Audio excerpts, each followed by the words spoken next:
Today, Yamaha updated their long-distance variant of their Tenere 700 adventure bike, the World Raid, for 2026 with a whole bunch of tweaks all across the bike. So in this video, we'll go through all of the key details with everything that you need to know about it. The engine is relatively unchanged. It's the same 689cc twin that makes about 72 horsepower peak and 68 Nm of peak torque.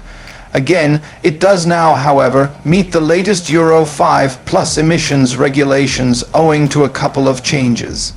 And there's a redesigned air intake that's said to boost low RPM torque for better performance when it comes to tricky off-road stuff. For me, though, the main improvement here is that the new T7 World Raid gets a ride-by-wire electronic throttle as opposed to the more traditional cable throttle of previous generations. This is a common theme across most of the bikes in the Yamaha lineup that use the same CP2 parallel twin engine, with many of them getting the same update over the past couple of years. And so it's no big surprise to see it here, but it does open up a few modern features that were perhaps kind of lacking. Firstly, you now get riding modes with Sport for what they call dynamic power delivery on spirited road rides, but also Explorer, which is said to give a smoother throttle response, which they say will be especially useful for low-grip off-road sections or wet surfaces. As a result, there's a new design for the switchgear, which includes a mode button on the right, and so there's an easy way to get between the modes quickly, provided the throttle is closed. On top of that, though, the ride-by-wire throttle has allowed Yamaha to introduce traction control, another handy safety measure for particularly tough conditions.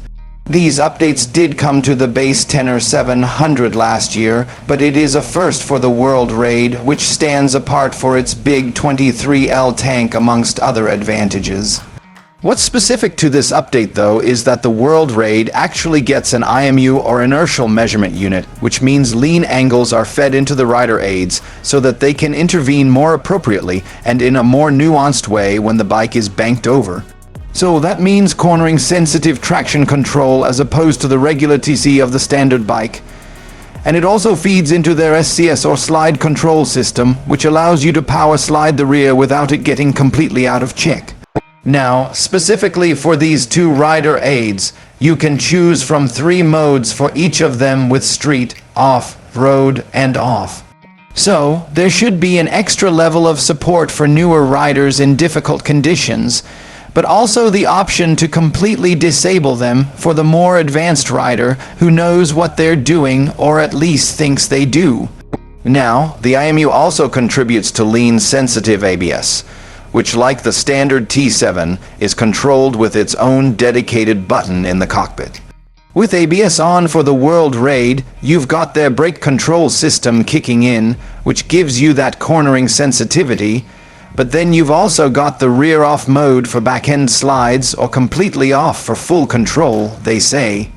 On top of that, you've also got better power and consistency on the brakes for 2026, as well with new steel braided hoses running to the front Brembo calipers, which bite down on twin 282mm discs. Lastly, on the electronics front, another improvement that comes as a result of that ride-by-wire throttle is the ability to fit cruise control, which has been added as standard along with a speed limiter feature. Given the dual tanks that give this bike a potential range of around 500 kilometers or just over 300 miles if you ride steady, well, cruise control is definitely a very welcome addition in my opinion. Speaking of that big 23L dual fuel tank design, well, it is largely the same with the same benefits of holding the fuel low and preventing some sloshing, but they have managed to cut 5 kg out versus the previous generation while still maintaining that same impressive capacity figure. On top of that, they've also tweaked the ergonomics of it with a new shape that blends smoothly into the one-piece rally-style seat, and they say this improves the rider's freedom of movement, especially when it comes to transitioning between sitting and standing.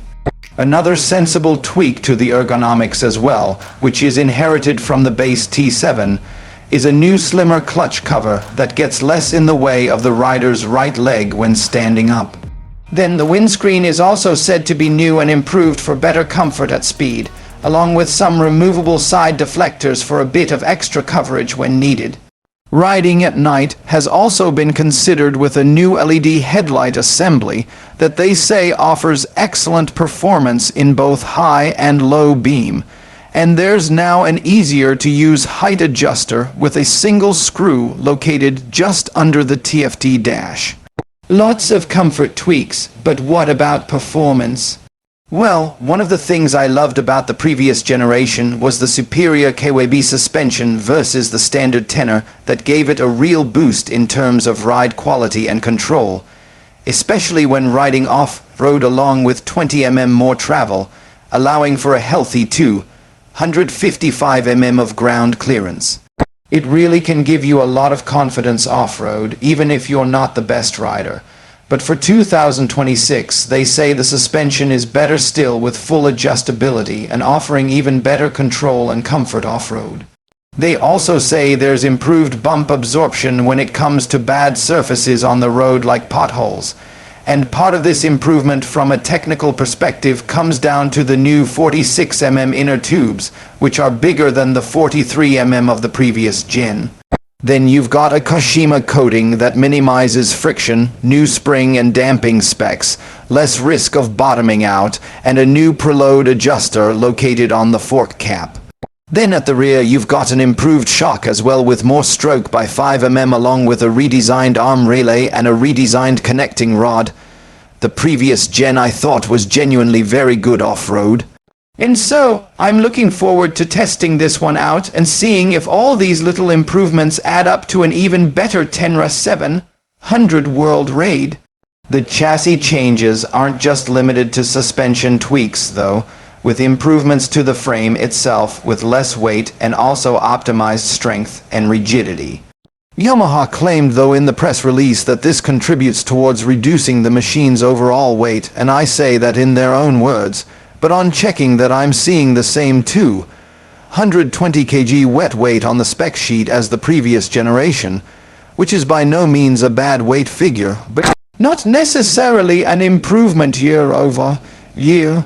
Still, you do get some nice sensible improvements though from a practical perspective with a strengthened exhaust bracket and strengthened luggage mounting bosses, and also an improvement to the sides and switch to make it more robust as well, which was along with the exhaust bracket a noted weak point of previous generations. Still no bolt on subframe though, which I know is a bit of a gripe for some T7 owners who do like to push harder off-road, where damage in the welded subframe would require more substantial repair work if it came to it. In the cockpit though, we've got the same 3 in color TFT dash that the other Tenere 700s were updated with last year, which I did find very pleasant to use and easy to read on review. It gets 3 themes as well, Street, Explorer and Raid, with each prioritizing the key information for that particular riding discipline. Take Raid for example, that gets 2 prominent trip meters in a bit of a road-inspired design. On top of that, you've got connectivity for calls, messages, email, and music along with navigation if you hook it up to the Yamaha My Ride app. And the new switch gear that I've mentioned includes a new joystick for easy navigation, which was another strong point that I found from reviewing the standard bike, so nice to see it all carried over here. Lastly, you've now got a USB-C port up there as well, ideal for keeping your phone or other accessories juiced up on longer rides. As usual, we've got plenty of accessories to get stuck into as well, like lowering kits that include seats and linkages, crash protection in various forms, and also a new up and down quick shifter. They say there are over 60 to choose from, which might look a little bit overwhelming, but they have grouped some of them into packs to make it a little easier to get your head around. As for paint, for 2026, this one comes in 2 colors. They've dropped the blue, but there is this red line white, which I think you see in most of these pictures, and I think it looks great. Or there's a midnight black if you prefer that meaner aesthetic. And I do rather like the pops of gold on the wheels, fork, and graphics. Bikes should be in dealers from March 2026 here in the UK. And although we've no price yet, I believe it's coming out at Motorcycle Live in a couple of weeks, and I'd expect a smidge more than the 12-ish grand of the 2025 version. As always, I'd love to know what you think of this bike.